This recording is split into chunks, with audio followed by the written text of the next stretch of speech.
That's what it cost to punish you for saying a word you weren't supposed to say.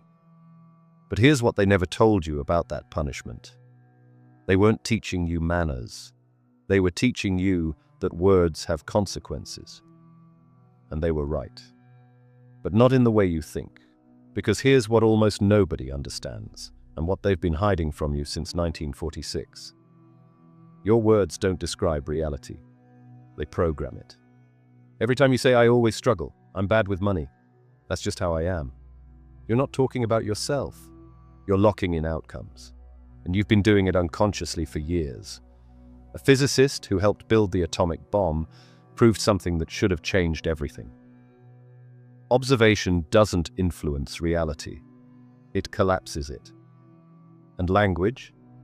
Language is observation that never stops, which means every sentence you speak is quietly fixing your future into place. If your life feels stuck, if the same patterns keep repeating, if opportunities vanish the moment you reach for them, this is why. And once you see how it works, you'll realize something terrifying. You've been speaking instructions to reality your entire life, without knowing the language you were using. Let me shatter the illusion completely.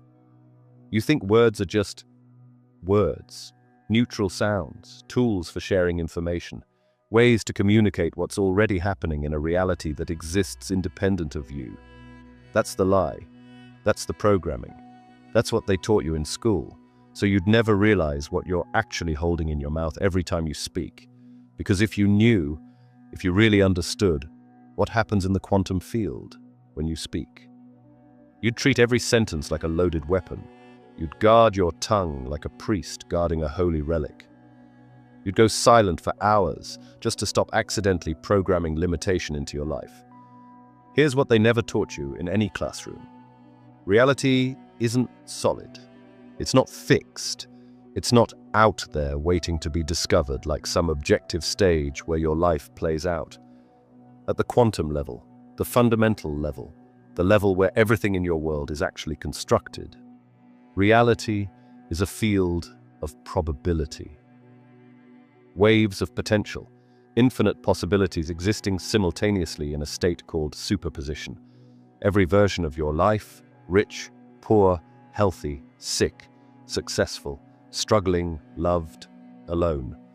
All of it exists right now as probability waves in the quantum field.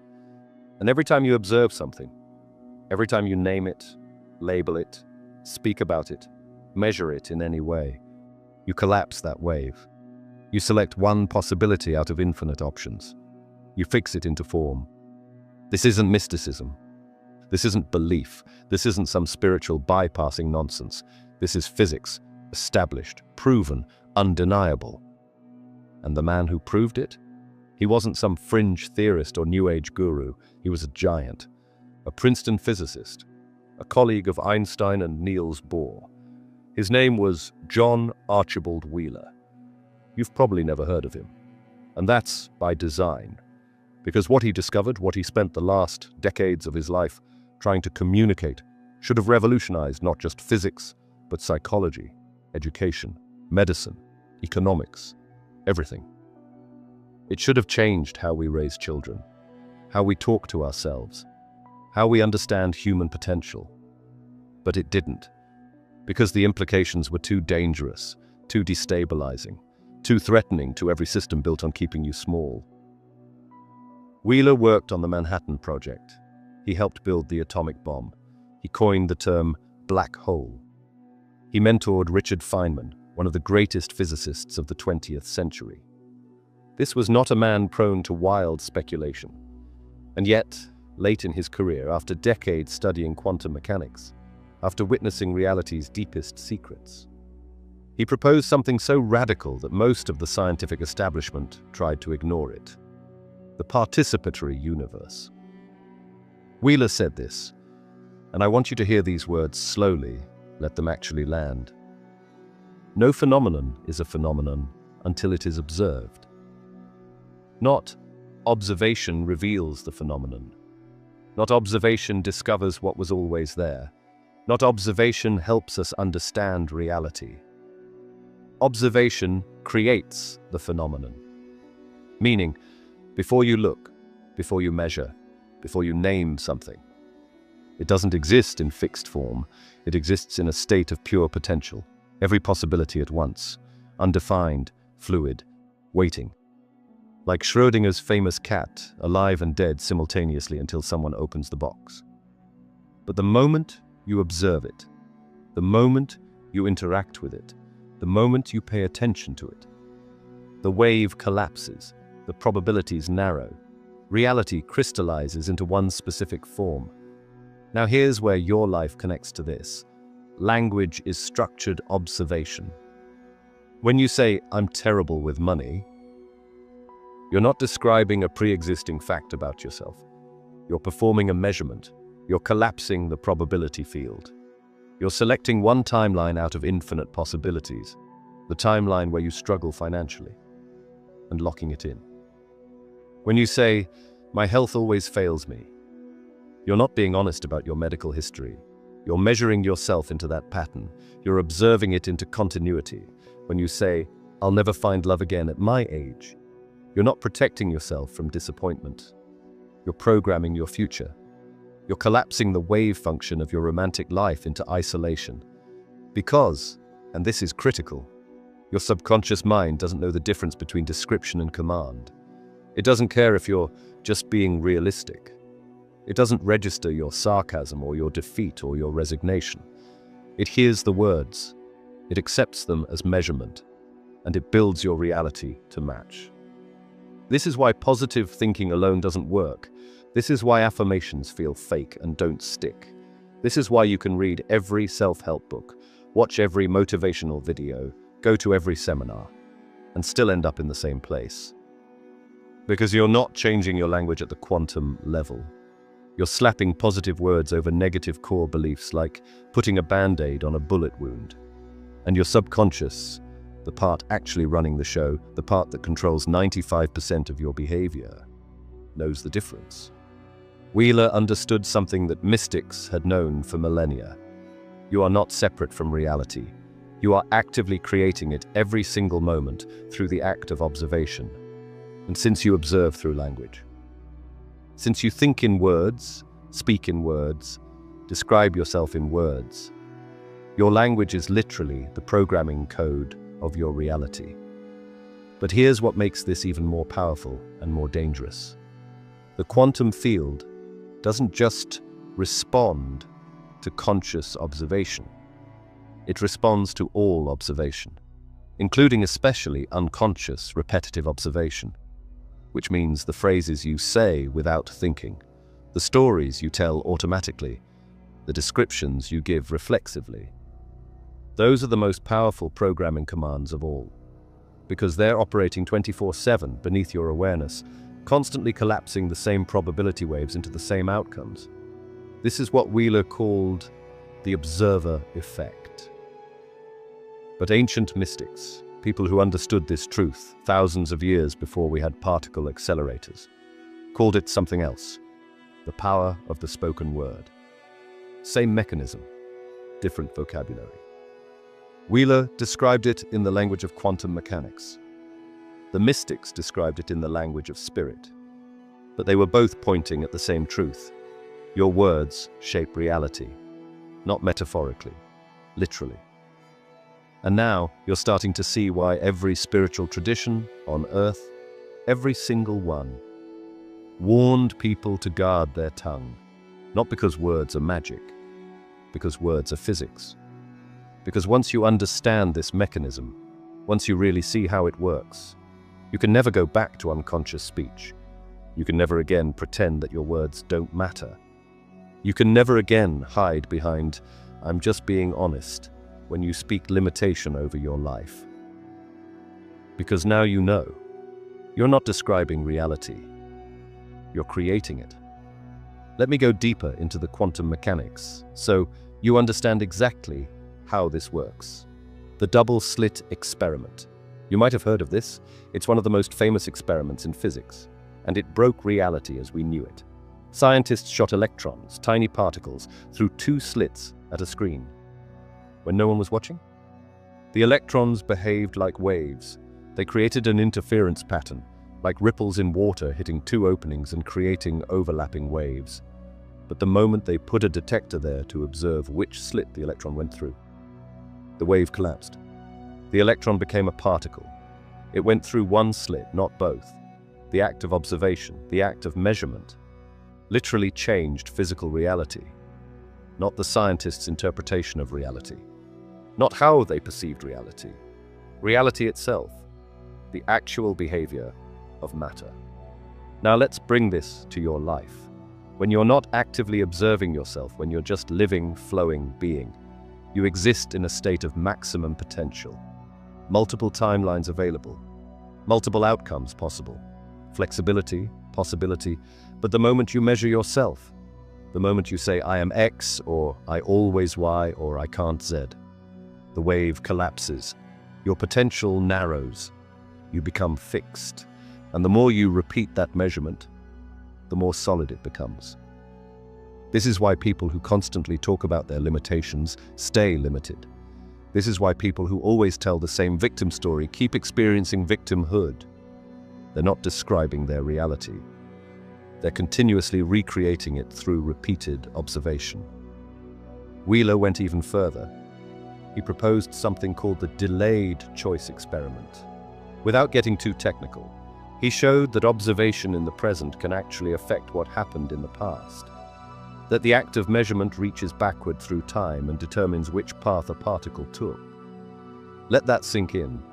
Your observation now can restructure what already happened. This is why the revision technique works. Why rewriting your past in your mind actually changes your present. Not because you're lying to yourself, because you're performing a quantum measurement that reorganizes your timeline. Your subconscious doesn't timestamp memories as past. It stores them as data, and when you revise that data emotionally, when you observe it differently, when you speak about it differently, you collapse a new version of reality that includes a different past. This is not pseudoscience. This is cutting-edge quantum mechanics, and it explains why people who change their story about their past suddenly find their present circumstances shifting. They're not in denial. They're performing quantum reconstruction. Now let's talk about quantum entanglement, because this explains why your words affect more than just you. When two particles become entangled, they remain connected no matter how far apart they are. Change one, the other changes instantly, even if they're on opposite sides of the universe. Einstein called this spooky action at a distance. But it's real. It's been proven thousands of times. And here's the application. You are quantumly entangled with everything you observe. When you speak about someone, when you label them, judge them, define them, you're not just affecting how you see them, you're collapsing their probability wave in relation to you. This is why gossip is so destructive. Not morally, energetically. Every time you speak negatively about someone, you're entangling with them at that frequency, and that entanglement creates a feedback loop that affects both of you. This is why the mystics taught, bless your enemies. Not because it's nice, not because it's righteous, because blessing them collapses a different probability wave in your shared field. It changes the nature of your entanglement. It reprograms the relationship at the quantum level. And when you change how you observe them, they often, mysteriously, change how they behave toward you. Not because you manipulated them, because you collapsed a different version of the relationship into form.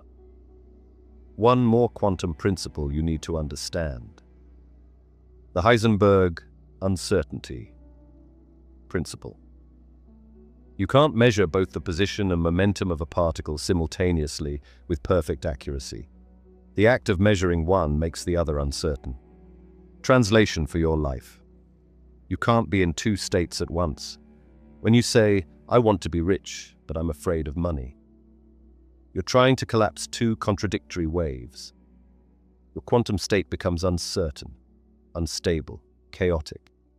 The field doesn't know which reality to create because you're sending mixed signals.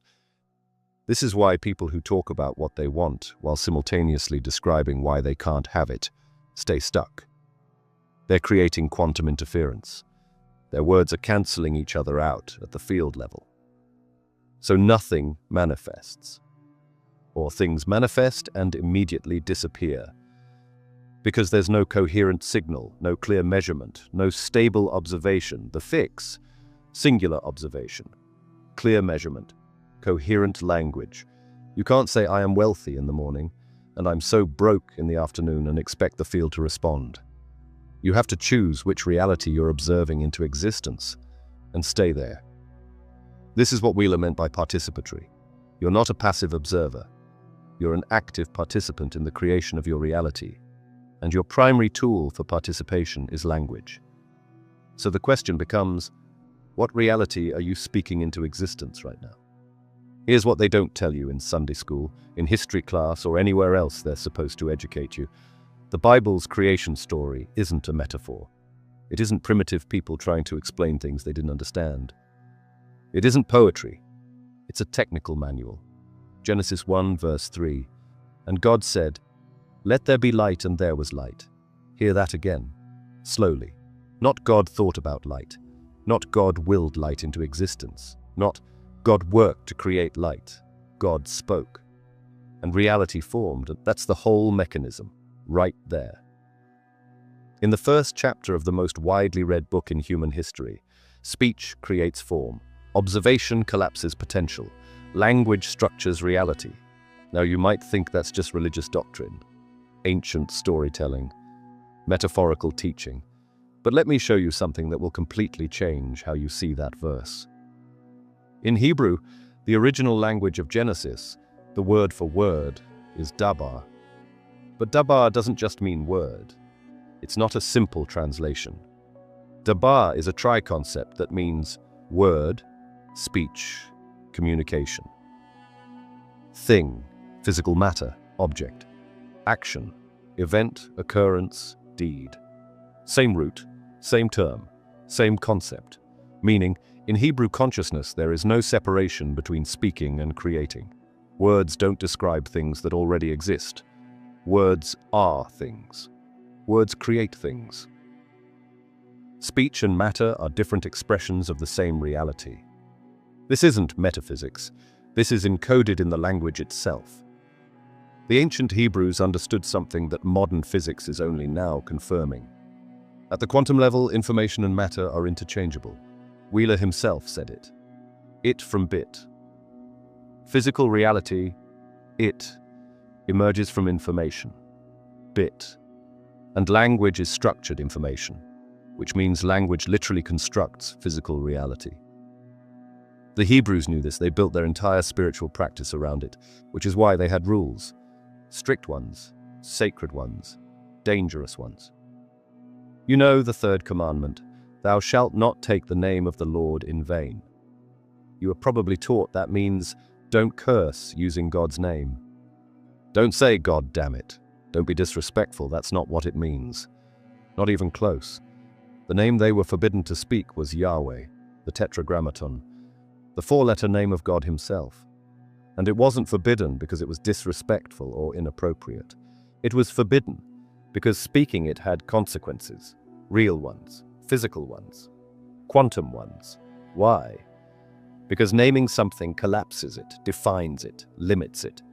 And the infinite, the absolute, the source of all reality, cannot be collapsed without destroying its infinite potential. Think about it in quantum terms. God, in Hebrew thought, is Ein Sof, without end. Infinite potential, all possibilities, pure superposition. The moment you name that, you measure it, you assign it definition, you collapse the infinite into a finite form.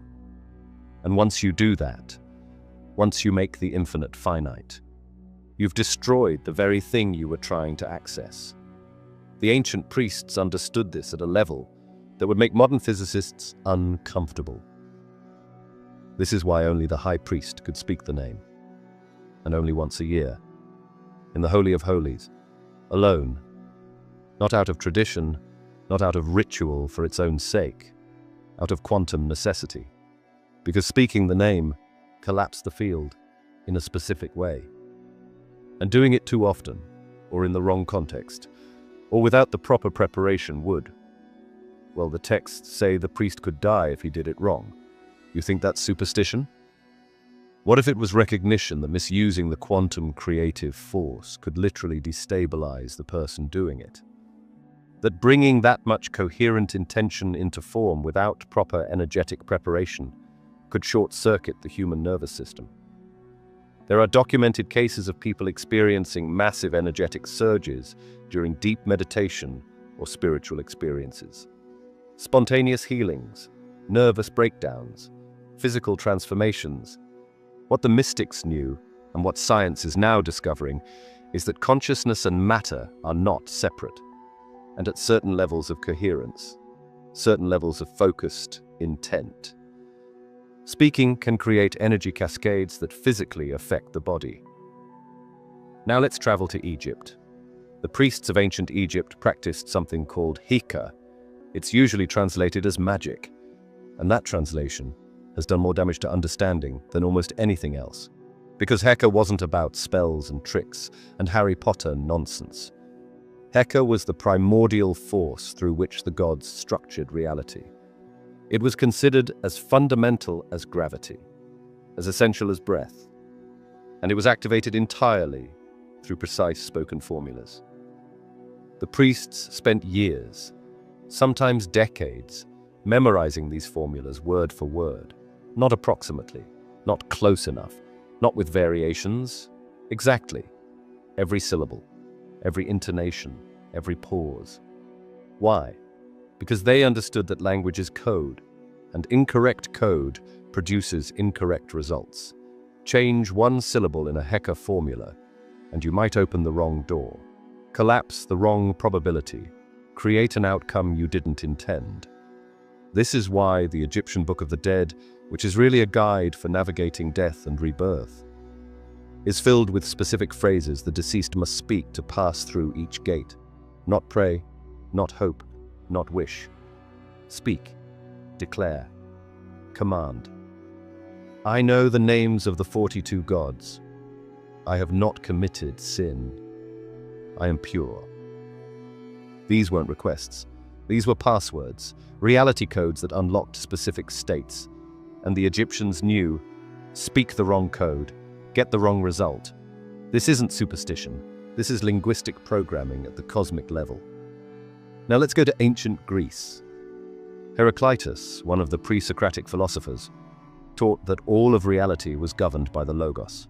You've heard that word. It appears in the Gospel of John. In the beginning was the Logos, usually translated as the Word. But Logos means so much more than that. Logos is the ordering principle of the cosmos, the rational structure underlying all change, the intelligence embedded in speech, the pattern that governs reality itself. Heraclitus said, though the Logos is common to all, most people live as if they had their own private understanding. Translation: there is an objective linguistic structure that governs reality. But most people don't realize it. So they speak unconsciously and wonder why their lives are chaos. He also said, you cannot step in the same river twice. Why? Because reality is constant flow, constant change, constant becoming. But, and here's the key, the Logos provides the structure within which that change happens. And the Logos is accessed through speech, which means you can't control the river, but you can speak the direction it flows. This wasn't philosophy. This was technology. Pythagoras, another Greek mystic philosopher, took it even further. He taught that reality was fundamentally mathematical, that numbers and ratios governed all form. But he also taught that sound was the bridge between mathematics and matter. Specific vibrations, specific frequencies, created specific forms. And speech. Speech is vibration made intentional. The Pythagoreans believed that speaking the right syllables in the right sequence could literally rearrange matter. And modern cymatics, the study of how sound creates patterns, has proven them right. When you play specific frequencies through water or sand, they form geometric patterns, perfect symmetries, crystalline structures. Different sounds create different forms. Now apply that to your life. Your words are vibrations, and those vibrations organize the quantum field around you into specific patterns. Speak limitation, you create limitation patterns. Speak abundance, you create abundance patterns. Not because the universe is listening like a person, because you're literally vibrating the field into form. Let's go to the Far East. In Buddhism, there's a practice called mantra. A mantra is a sacred sound or phrase repeated during meditation. Om Mani Padme Hum, Om Namah Shivaya, Gate Gate Paragate. Westerners think mantras are just focus tools, ways to quiet the mind. But the Buddhist understanding goes deeper. Each mantra is a specific vibration that tunes consciousness to a specific state. It's not about the meaning, it's about the sonic structure. The vibration itself reorganizes your energy field. This is why mantras are in Sanskrit. Not because Sanskrit is holy, but because Sanskrit syllables were engineered for maximum vibrational impact.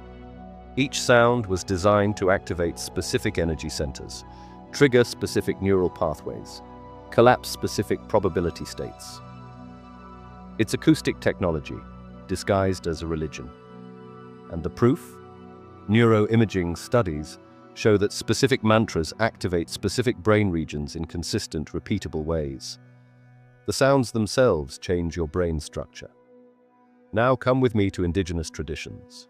In many Native American tribes, knowing someone's true name gave you power over them. This wasn't metaphor. This wasn't primitive belief. This was understanding quantum entanglement at the linguistic level. When you speak someone's name, their true name, their essence name, you create a connection, a measurement, a collapse. You entangle with them. And through that entanglement, you can influence their probability field. This is why many tribes had public names and private names. The private name, the true name, was kept secret, protected, because speaking it gave access to their quantum field. You think that's superstition? Think about this. When someone you love says your name in a certain way, you feel it in your body. You respond. Something shifts. That's not psychology. That's energetic entanglement through linguistic resonance. One more example, and this one's going to blow your mind. In medieval grimoires, books of ceremonial magic, spells required specific words spoken in specific orders. Change the word order? Spell fails. Mispronounce a syllable? Spell fails. Speak it without proper intent? Spell fails. We've dismissed this as superstition for centuries. But what if these grimoires were actually encoding quantum linguistic protocols? What if spell literally meant spelling, arranging letters and sounds in specific sequences to collapse specific outcomes? What if the magic circle wasn't protection from demons, but a way to contain and focus the quantum field during the observation collapse process? What if the magical names of angels and demons were actually frequency codes for accessing specific archetypal patterns in the collective unconscious? I'm not saying demons are real. I'm saying the technology encoded in these systems might be. And we threw it all out because we couldn't understand the mechanism. But now, quantum physics, with our understanding of how observation collapses reality, with our knowledge of how language structures consciousness, we can decode what the ancients knew. And here's the pattern you need to see: every single ancient tradition. Hebrew, Egyptian, Greek, Buddhist, Hindu, Native American, Celtic, every single one, treated words as dangerous, as powerful, as creative forces that must be used with precision. Not because they were primitive, because they understood something we forgot, and that something is this: reality is not solid. It's fluid, it's responsive, it's participatory, And language is the primary tool through which human consciousness participates in its creation. Wheeler proved it with physics.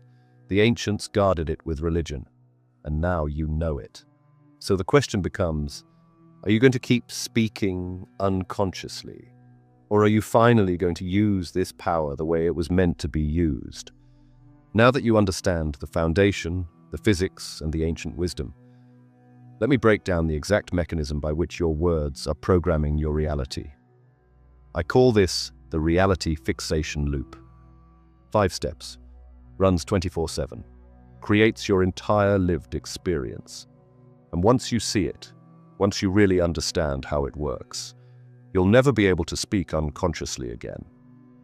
Step 1. Words assign.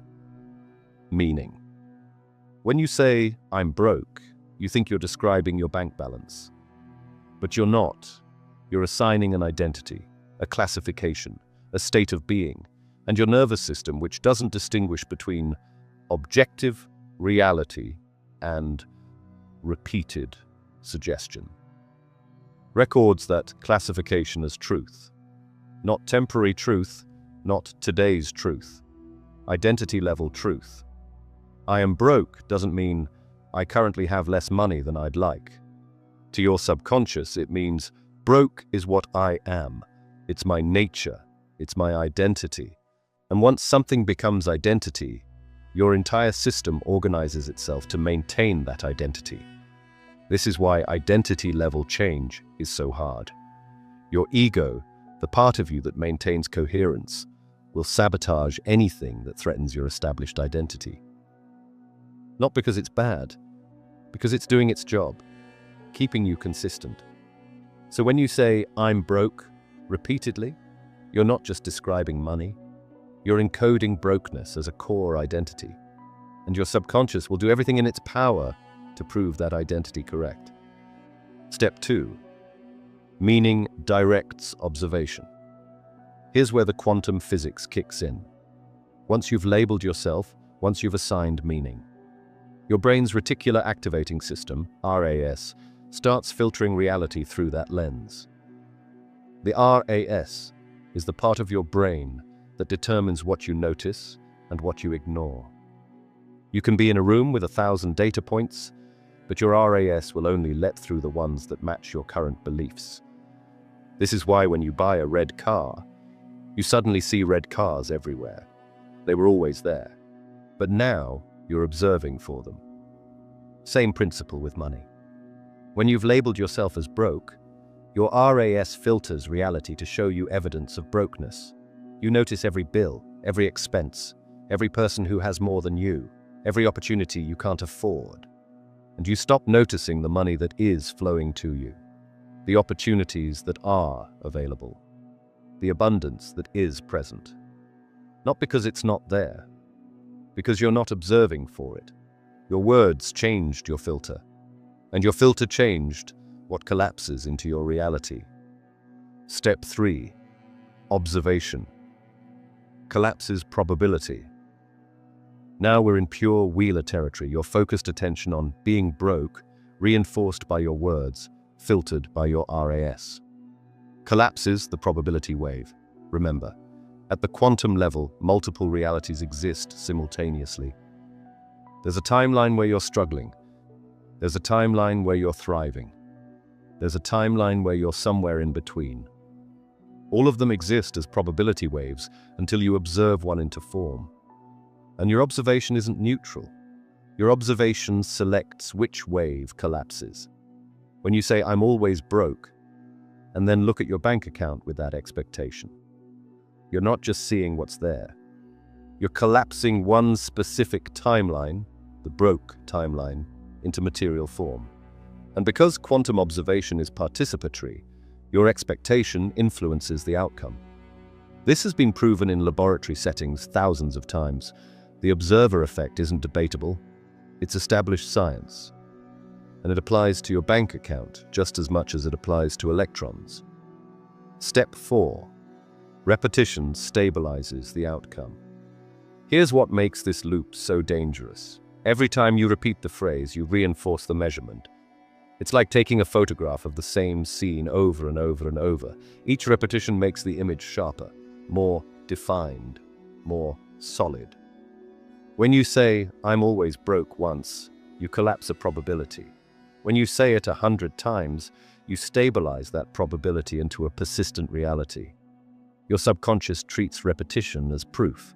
One observation could be random. 100 observations must be truth. This is how habits form, how beliefs solidify, how identity gets locked in. And the most dangerous repetitions are the ones you don't even notice. The automatic phrases, the throwaway comments, the jokes you make about yourself. "I'm so bad with money, haha. I'll probably mess this up." That's not for people like me. Each one is a quantum measurement, and each measurement collapses your future a little more into that pattern. Step 5. Outcome. Reinforces the language. And then, inevitably, because you've been collapsing it into form for months or years, the outcome shows up. The bill arrives, the expense hits, the opportunity falls through, the money leaves as fast as it came. And what do you say when it happens? "See, I told you I'm always broke. That's just how it is for me." And the loop closes. The cycle repeats. The reality hardens. You've just used the outcome you created as evidence to justify creating more of it. This is the trap, the prison, the feedback loop that most people live in their entire lives without ever seeing it. They think they're being honest, realistic, just telling it like it is. But they're not. They're continuously recreating the same reality through unconscious linguistic repetition. Now let me show you how this same loop runs in other areas. Health. I always get sick in winter. Step 1. Identity assignment. I am someone who gets sick in winter. Step 2. RAS filters for symptoms. You notice every sniffle, every cough, every cold person near you. Step 3. Observation collapses probability. Your immune system responds to your expectation. Step 4. Repetition. You say it every year, programming it deeper. Step 5. Outcome. You get sick, proving yourself right, strengthening the loop. Relationships. I always attract the wrong people. Step 1. Identity. I am someone who attracts wrong people. Step 2. Filter. You notice red flags, ignore green flags, focus on problems. Step 3. Collapse. You unconsciously select partners who match your expectation. Step 4. Repetition. Every failed relationship reinforces the pattern. Step 5. Outcome. Another bad relationship, proving yourself right. Career. I'll never get promoted. Step 1. Identity. I am not promotion material. Step 2. Filter. You notice every time you're passed over. Ignore every positive signal. Step 3. Collapse. You unconsciously behave in ways that confirm your belief. Step 4. Repetition. You tell this story to friends, family, yourself. Step 5. Outcome. No promotion. Strengthening the loop. See the pattern? Your words create a filter. Your filter directs observation. Observation collapses probability. Repetition stabilizes reality. Reality reinforces the words. Round and round, year after year, decade after decade. And here's the truly terrifying part. Most people don't even realize they're doing this. They think they're just describing reality, being honest, facing facts, but they're not describing anything. They're constructing, they're building, they're programming every single day. Now let's talk about what the ancient world called this mechanism, a curse. You hear that word and you think Hollywood. Hexes, voodoo dolls.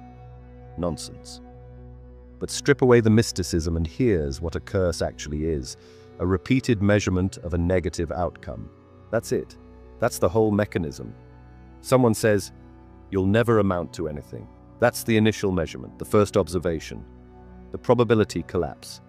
If you hear it, accept it, and repeat it to yourself. You've now taken over the measurement. You're continuing the observation. You're reinforcing the collapse. The curse doesn't need magic. It just needs your agreement and your repetition. And the most dangerous curses, the ones that destroy lives, aren't cast by others. They're self-inflicted. Because no one has more access to your subconscious than you. No one repeats messages to you more than you repeat them to yourself. No one's words affect you more powerfully than your own. Every time you say, "I'm not smart enough. I'm too old for this. My memory's going. I'll probably fail. Nothing ever works out for me. I'm just unlucky." That's not for people like me. You're cursing yourself. You're performing a quantum measurement that collapses your future into that exact limitation. And the worst part? You think you're being realistic. You think you're protecting yourself from disappointment. You think you're just being honest. But you're not. You're using the most powerful creative force in existence, your voice, to program limitation into your life. Now let me show you why monks practiced silence. You were told it was about humility, devotion, clearing the mind for prayer. Surface level. Sure. But the deeper understanding, the one they didn't share with outsiders, was this. Silence prevents premature reality collapse. Monks understood that speech fixes outcomes, that language hardens fate. By staying silent, they kept their future open, fluid, full of potential. They preserved the superposition state. Think about Schrödinger's cat again. As long as you don't open the box, the cat is both alive and dead. All possibilities exist. The moment you open the box, the moment you observe. One possibility becomes real and all others vanish. Silence is keeping the box closed. Speech is opening it. And if you're not sure which outcome you want, if you haven't clarified your intention, if you're still confused or conflicted, silence protects you from collapsing the wrong timeline. This is why Jesus went into the desert for 40 days of silence before beginning his ministry. Why Buddha sat in silence under the Bodhi tree before his enlightenment. Why indigenous vision quests required silence. They were preserving probability space, preventing premature collapse, keeping the field open until they had absolute clarity on what to speak into existence. But here's what most people miss. The power goes both ways. If words can collapse negative outcomes, they can collapse positive ones. If language can program limitation, it can program expansion. If speech can curse, it can bless. But only if you understand the protocol. Only if you use it consciously. Only if you stop letting your mouth run on autopilot, broadcasting the same old program that created the life you have instead of the life you want. Now let's get uncomfortably specific about where this is happening in your life right now. Because right now, today, this very moment, you are narrating your existence, not always out loud, not always consciously, but constantly, relentlessly, without pause. A running internal monologue that never stops, a continuous stream of observations, judgments, descriptions, and measurements. And that monologue, every single word of it, is actively collapsing your future. Let me show you exactly where it's happening. See if you recognize yourself. The morning collapse. You wake up, before you even open your eyes fully, before your feet hit the floor. The measurement begins. What's the first thing you think when consciousness returns? If it's some variation of, ugh, already? I'm so tired. Here we go again. I don't want to do this today. You just collapsed your entire day into resistance and fatigue.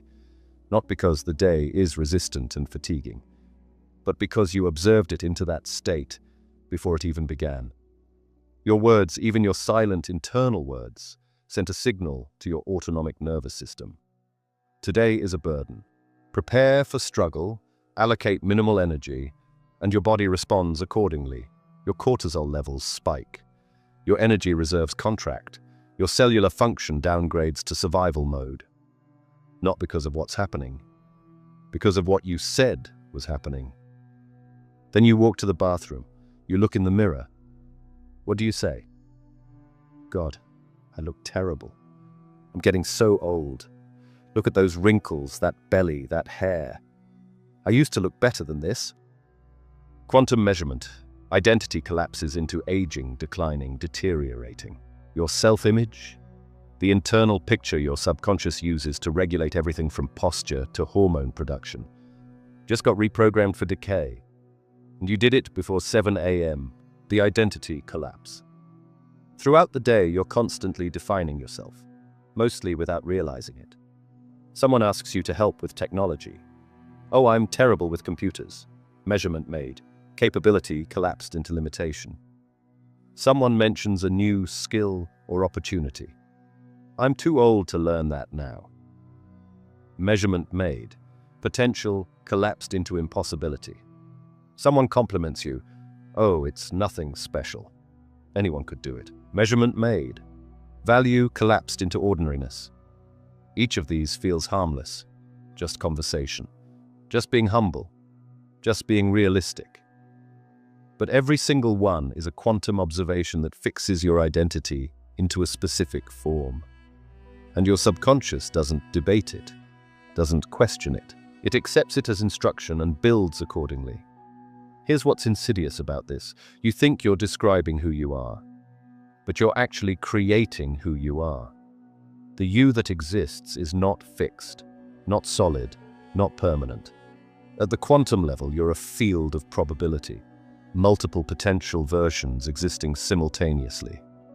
There's a you who's excellent with technology.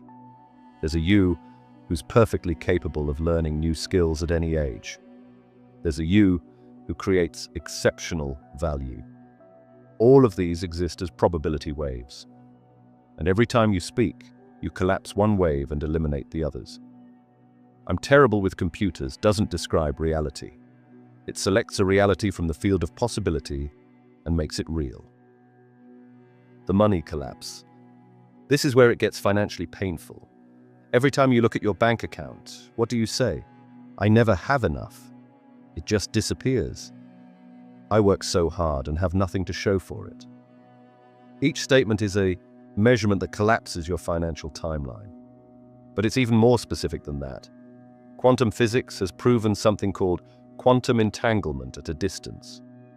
When two particles become entangled, they remain connected regardless of physical separation. Change one, the other changes instantly. You are quantumly entangled with money. Not metaphorically, energetically. Every time you speak about money, especially with emotional charge, you're strengthening that entanglement. Speak about money with fear. You entangle with it at the frequency of fear. Speak about money with resentment. You entangle with it at the frequency of resentment. Speak about money with scarcity. You entangle with it at the frequency of scarcity. And here's the law. Entangled particles mirror each other's states. If you're vibrating at scarcity, money vibrates at scarcity in relation to you, which means it appears scarce. It behaves scarcely. It flows scarcely. Not because money itself is scarce, because your observation of money collapsed it into scarcity. Same principle with abundance. People who speak about money with ease, with confidence, with expectation of flow. They're entangling with money at the frequency of abundance, and money responds by appearing abundantly, flowing abundantly, multiplying abundantly. Same money, different quantum observation, different collapsed reality. The health collapse. Your body is listening to every word you say about it, not poetically, literally. Your cells have receptors for every neurochemical your brain produces, and your brain produces neurochemicals in response to your thoughts and words. When you say, "I'm always tired," your brain releases the neurochemical signature of fatigue.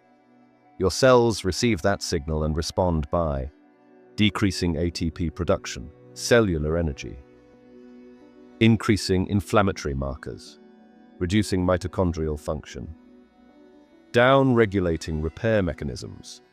You literally program your cells into fatigue through language. When you say, "My back always hurts," you're doing three things. 1. Directing your attention to back pain, RAS filters for it.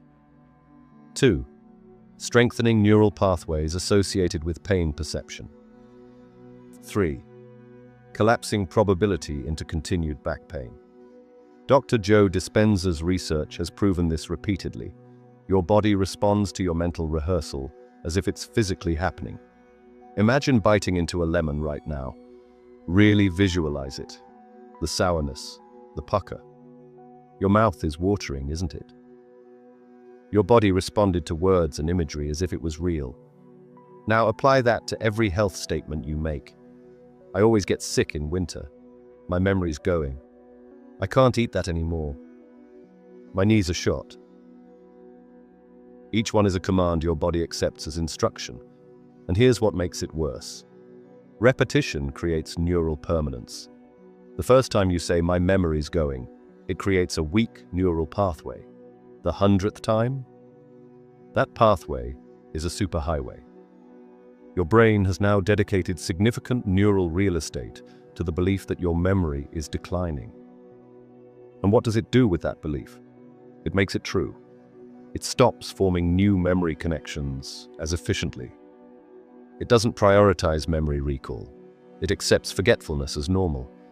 Not because your brain is broken, because you programmed it to operate that way through repeated linguistic measurement.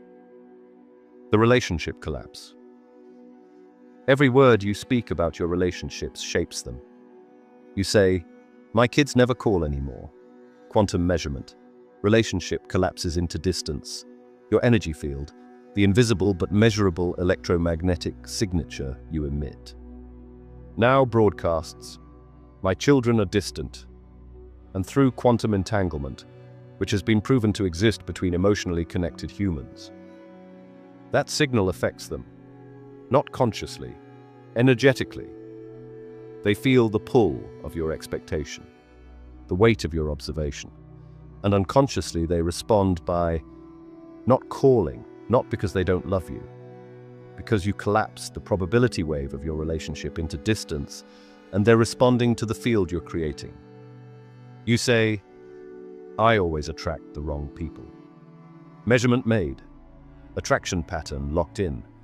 Your RAS now filters potential partners through that lens. You notice red flags. You ignore green flags. You unconsciously select people who confirm your belief. And when it doesn't work out, "See, I told you. I always attract the wrong people." Loop closed. Pattern reinforced. Reality hardened. The past collapse. Here's one most people miss. You're not just collapsing your future. You're recollapsing your past. Every time you tell a story about your past, you're not just sharing history. You're recreating it in the present moment. You tell the story of your divorce. "She never appreciated what I did for her." Measurement made. Past relationship collapses into unappreciated effort. You tell the story of your career. "I worked my ass off and got nothing for it." Measurement made. Life story collapses into unrewarded labor. You tell the story of your childhood. "We never had enough." Measurement made. Origin story collapses into scarcity. And here's the quantum truth that'll blow your mind. Your subconscious doesn't timestamp memories as past. It stores them as data about identity. When you repeatedly tell these stories, your subconscious doesn't think, "That was then, this is now." It thinks, "This is who I am." And it builds your present and future to match that identity. This is why people who constantly rehash old wounds never heal. Not because the wounds were too deep, because they keep reopening them through linguistic repetition. Every time you tell the story, you remeasure the pain into present reality. Every time you describe what always happened, you program it to keep happening. Every time you explain why you are the way you are, You lock yourself into being that way. The nightly reinforcement. And then, the final collapse of the day. You lie in bed. You review your day. And what do you think? I didn't get enough done. I should have handled that better. Tomorrow will probably be the same. I'm not making progress. 4 final measurements before sleep. And sleep is critical because your subconscious is most receptive during the hypnagogic state between waking and sleeping. Whatever you impress upon it in those moments gets encoded with maximum potency, so you're ending every single day by programming inadequacy, regret, stagnation, helplessness, directly into your subconscious, which wakes up the next morning and creates more of exactly that. This is the invisible prison, the language loop, the quantum trap. And you've been in it so long you think it's just reality. But it's not reality. It's your observation of reality, which became your reality through the mechanism of collapse. All right, you've seen the mechanism, you understand the physics, you've recognized yourself in the patterns. Now what? How do you actually change this? How do you reprogram decades of unconscious linguistic conditioning? How do you take this theoretical knowledge and turn it into practical transformation you can start seeing results from tonight? Not with affirmations that feel fake.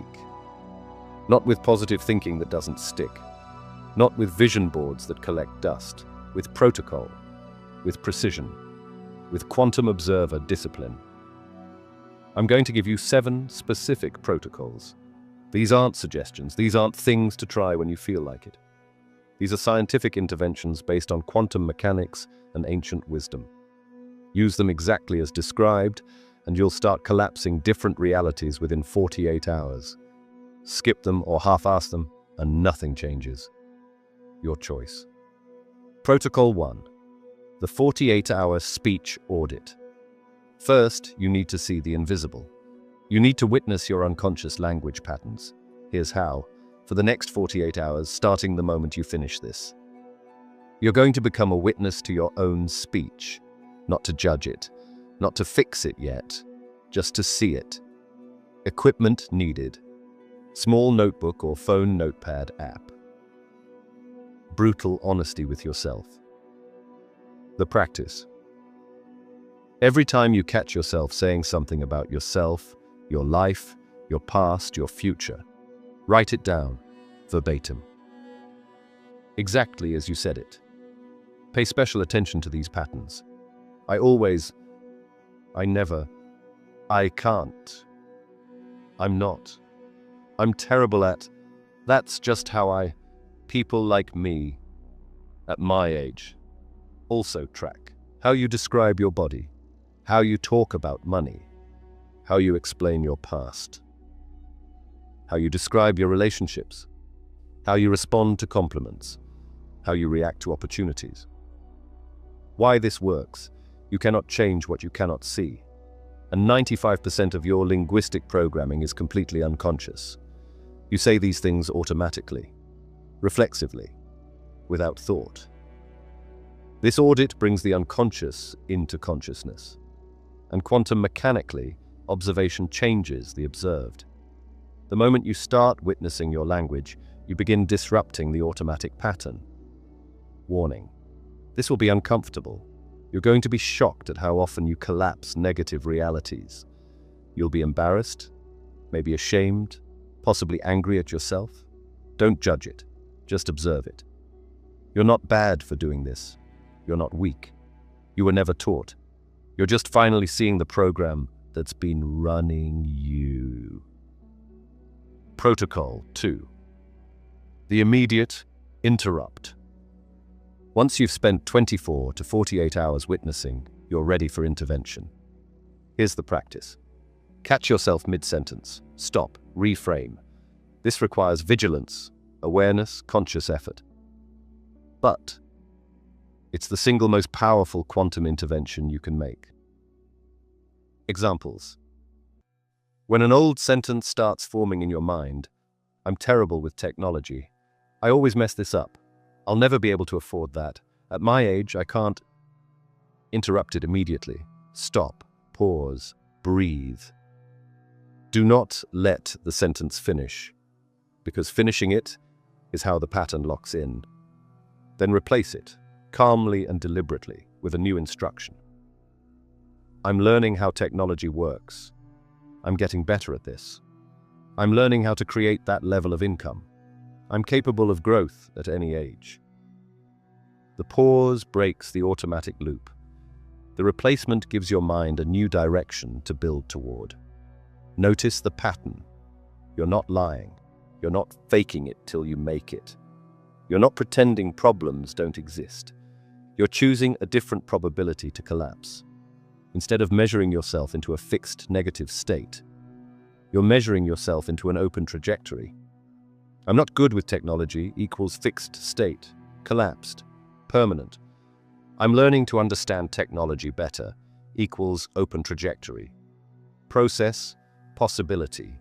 Quantum difference, fixed states, closed probability. They nail the wave function into one form. Open trajectories preserve probability. They keep the field fluid. This is the difference between I am broke, I'm building wealth, trajectory opening, or I'm unhealthy, state collapse. I'm becoming healthier, probability preservation. Same circumstances, different observation, different reality. Advanced technique. After you reframe, say it out loud even if you're alone. Why? Because spoken words carry more quantum weight than thought. Sound is vibration. Vibration affects matter. Speaking the reframe makes it more real at the field level. Protocol 3. The strategic silence practice. Remember the monks? They preserved probability through silence. You're going to do the same. The practice. 1 hour each day, preferably first thing in the morning, speak as little as possible. Not complete silence necessarily, but strategic silence. No. Unnecessary commentary. Automatic responses. Filling awkward pauses. Complaining. Storytelling about your problems. Describing your limitations. What this does, every word you speak is a measurement. Most of your words are unconscious repetitions of old programs. Silence stops the transmission. Think of it like this: your mouth has been broadcasting the same frequency for years.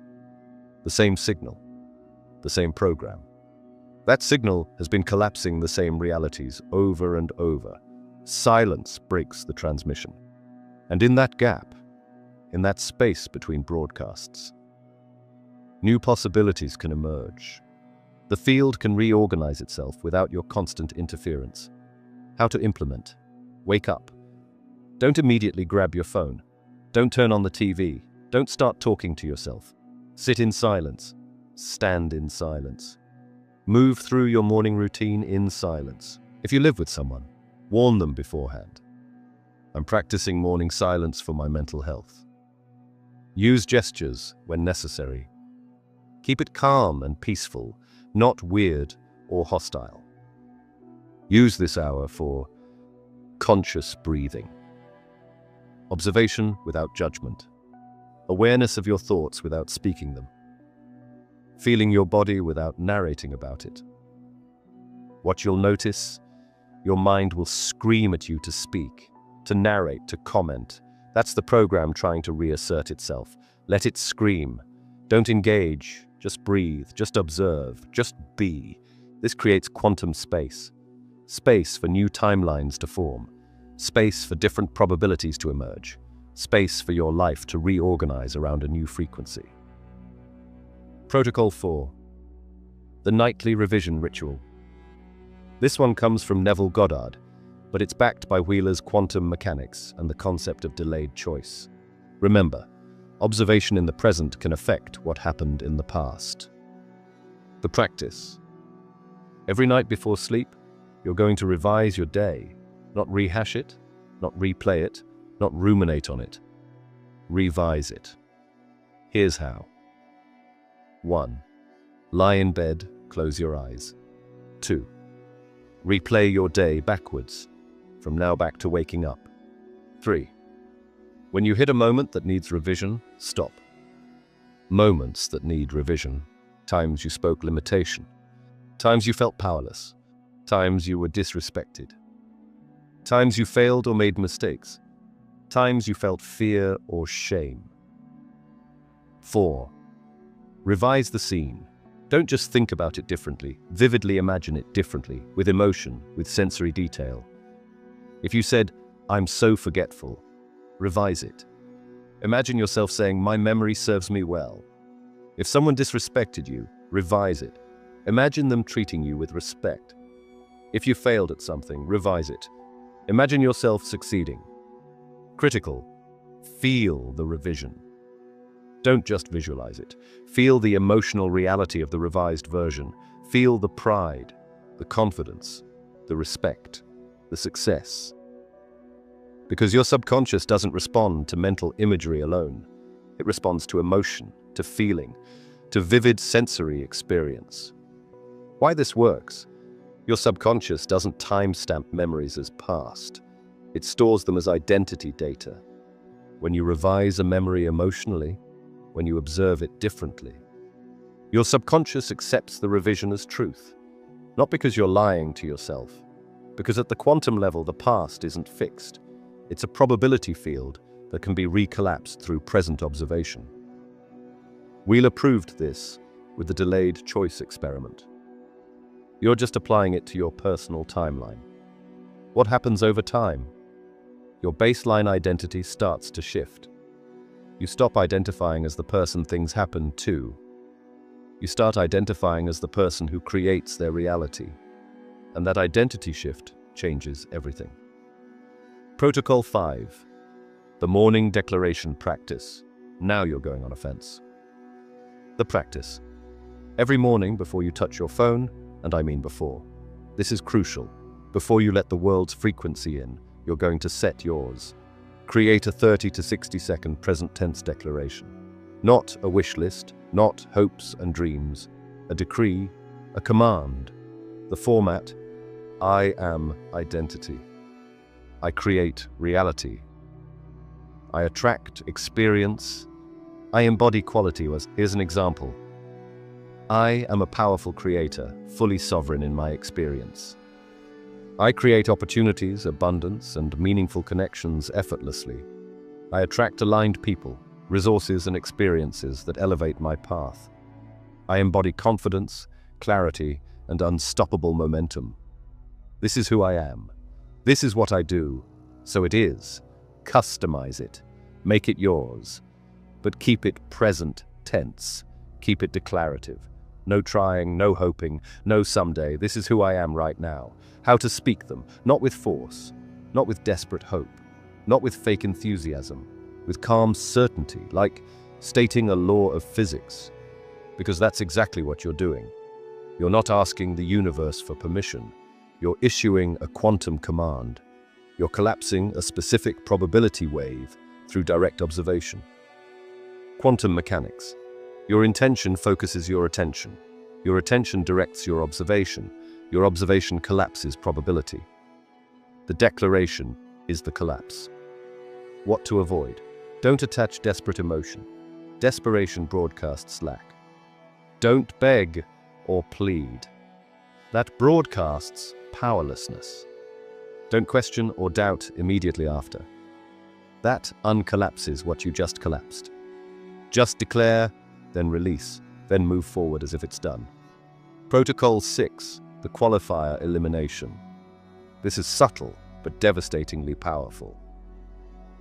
The practice. Pay attention to how often you weaken your own words with qualifiers. Qualifiers include, I'll try to, maybe I can, I think I might, hopefully, I guess. Kind of, sort of, probably. Every qualifier is a quantum hedge. It's your way of not committing, of protecting yourself from disappointment, of avoiding responsibility. But here's what your subconscious hears. Uncertainty, doubt, lack of authority. So it doesn't take your command seriously. The fix: remove all qualifiers from your speech. Instead of, I'll try to get that done. Say, I will get that done, or I won't get that done. Instead of, maybe I can figure this out. Say, I'm figuring this out, or I need help with this. Instead of, I think I might go, say, I'm going, or I'm not going. Instead of this, hopefully it'll work. Say, it will work, or I'll handle whatever happens. Notice, this isn't about arrogance, it's about energetic clarity. Weak language creates weak collapses. Strong, clear language creates strong, clear collapses. You're removing the static from your broadcast. What happens? People start taking you more seriously. Opportunities start responding to you differently. Your own nervous system starts believing your commands, because you're finally speaking with quantum authority. Protocol 7. The gratitude reframe. Final protocol. Most people miss this entirely. The practice. Every time you're about to complain, pause and reframe through gratitude. Not fake positivity, not forced appreciation. Strategic redirection of observation. Examples.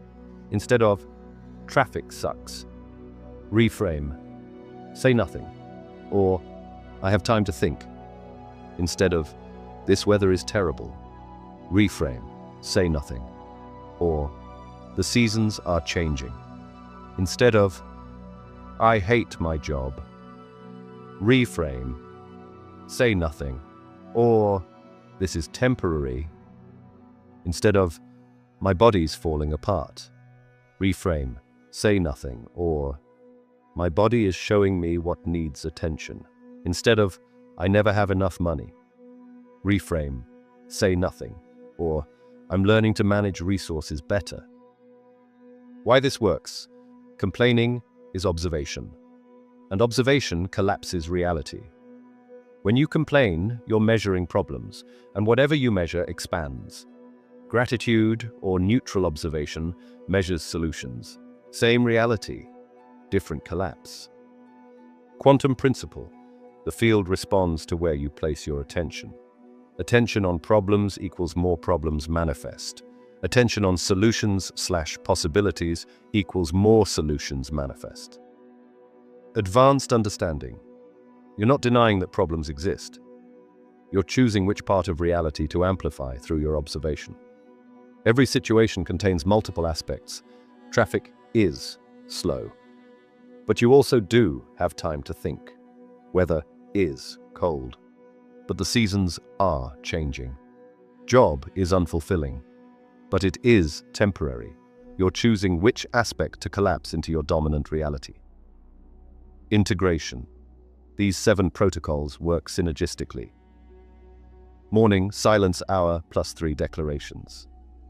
Throughout the day, speech audit, plus interrupt and reframe, plus remove qualifiers, plus gratitude reframe. Evening. Revision ritual before sleep. This is not optional. This is not when you feel like it. If you want different results, you need different observations. If you want different observations, you need different language. If you want different language, you need conscious daily practice. The quantum field doesn't respond to your desires. It responds to your dominant frequency. And these protocols change your frequency. We're near the end. So let me bring this all together. You came here because some part of you already knew. Knew that something was off. Knew that there was more. Knew that the life you've been living wasn't the life you were meant to live. And now you know why. Your words have been programming your reality. And nobody ever taught you how to use them correctly. You've been speaking unconsciously for decades. Collapsing limitation. Measuring yourself into struggle. Observing yourself into patterns you never chose. But now you see it. And you can't unsee it. John Archibald Wheeler proved that observation creates reality. The ancient mystics guarded this truth for millennia, and now you hold it. So here's your choice, and it's the most important choice you'll ever make. You can close this and go back to unconscious speech. You can pretend you don't know what your words are doing.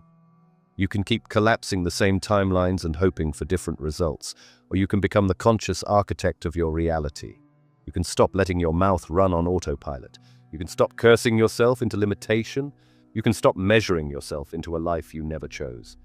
And you can start speaking clearly, consciously, deliberately, the reality you actually want. Not someday, not when conditions are perfect, not when you feel ready. Tonight. Before you go to sleep, you're going to practice the revision ritual. You're going to rewrite today, collapse a different timeline, observe a different past. Tomorrow morning, before the world gets to you, you're going to speak your 3 declarations. You're going to issue quantum commands that collapse specific probabilities into form. And for the next 48 hours, you're going to witness your language. You're going to see, really see what you've been saying, thinking, measuring, creating, and then you're going to change it.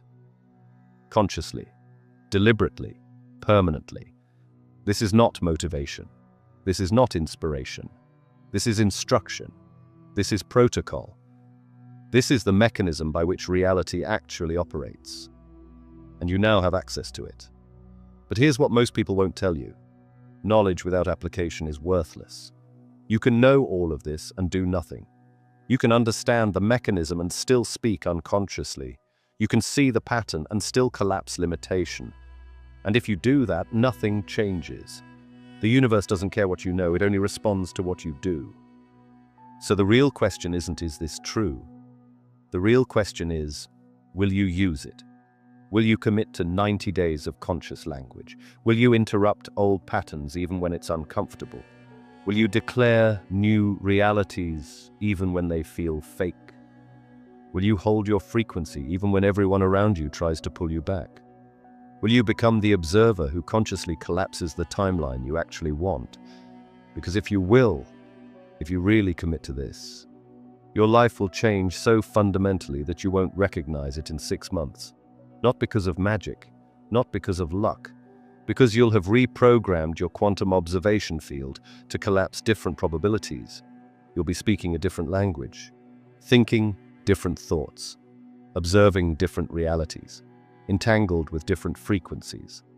And reality will mirror it all back to you. Exactly.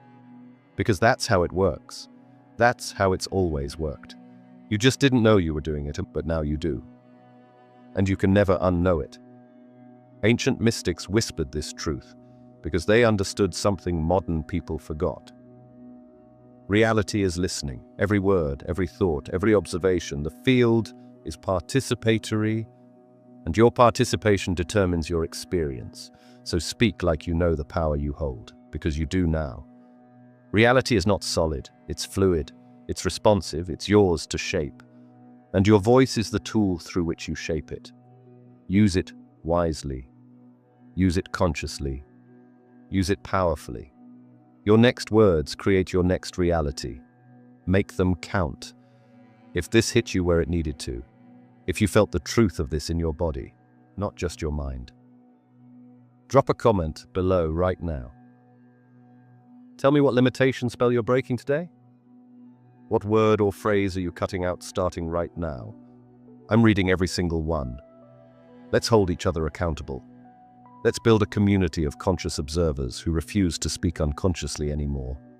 Like this, if you're ready to stop collapsing limitation. Subscribe if you're done with surface-level content. Because this is just the beginning. There's so much more they've hidden from us, and we're bringing it all to light. Every single secret, every hidden truth. You're going to be ungovernable when we're done. Welcome to your quantum sovereignty. The spell is broken, the programming is cancelled, the control is over, and you are free. Free to speak your reality into existence. Free to claim your power. Free to collapse the timeline you actually want. You're a creator. You always have been. You just forgot. But now you remember. So go create, consciously, powerfully. The universe is waiting for your command, and it will say yes. Always. Most people will hear this and move on. A few will recognize it. This transmission continues in the next video, where I show you how silence, intention, and language determine which reality you wake up in tomorrow. Watch the next video. And if you know this message wasn't meant for everyone, if you understand that awareness carries responsibility, then take the next step. Join the Spirit Vibe tribe below. That's where deeper instruction happens. That's where consciousness is trained, not entertained. That's where Spirit Vibes continues beyond this screen. Stay aware. The next transmission is waiting.